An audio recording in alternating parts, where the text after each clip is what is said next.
ప్రజాయుద్ధ నౌక తూప్రాన్ ముద్దుబిడ్డ. ఈ తూప్రాన్ పేరుని ప్రపంచానికి చాటి చెప్పినటువంటి మా గడ్డ బిడ్డ జన్మదినం, గద్దరన్న జన్మదినం సందర్భంగా మేము ఇక్కడ మన్య శ్రీనివాస్ వారి ఆధ్వర్యంలో నివాళులర్పించడం జరిగింది.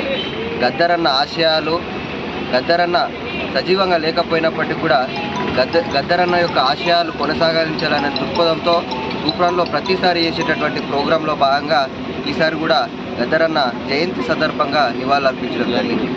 గద్దరన్న అంటే ఒక విప్లవం, గద్దరన్న అంటే ఒక ప్రజల గొంతుక, అణగారిన వర్గాల, బడుగు బలహీన వర్గాల ఆశాజ్యోతి. ఎన్నో బడుగు బలహీన వర్గాలను ఉన్నత శిఖరాలకు తీసుకెళ్ళినటువంటి వ్యక్తి, గొప్ప వ్యక్తి మా తూప్రాన్ బిడ్డ కావడం మాకెంతో గర్వకారణంగా ఉంది.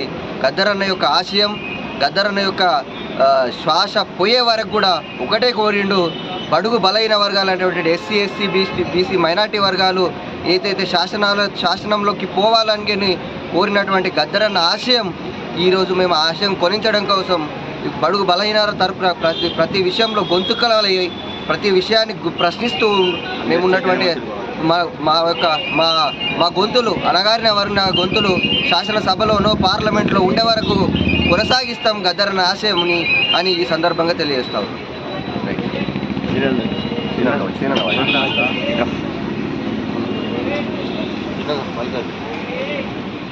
ఓకేనా?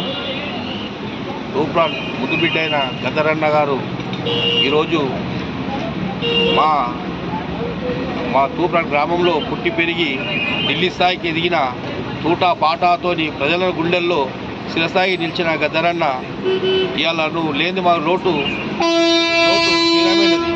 నీ ఆశయాలు మేము కొనసాగించి ఈ తూప్రాన్లో విగ్రహాన్ని మేము అందరం కట్టుకట్టు కలిసి విగ్రహాన్ని ఏర్పాటు చేద్దామని కోరుతున్నాం.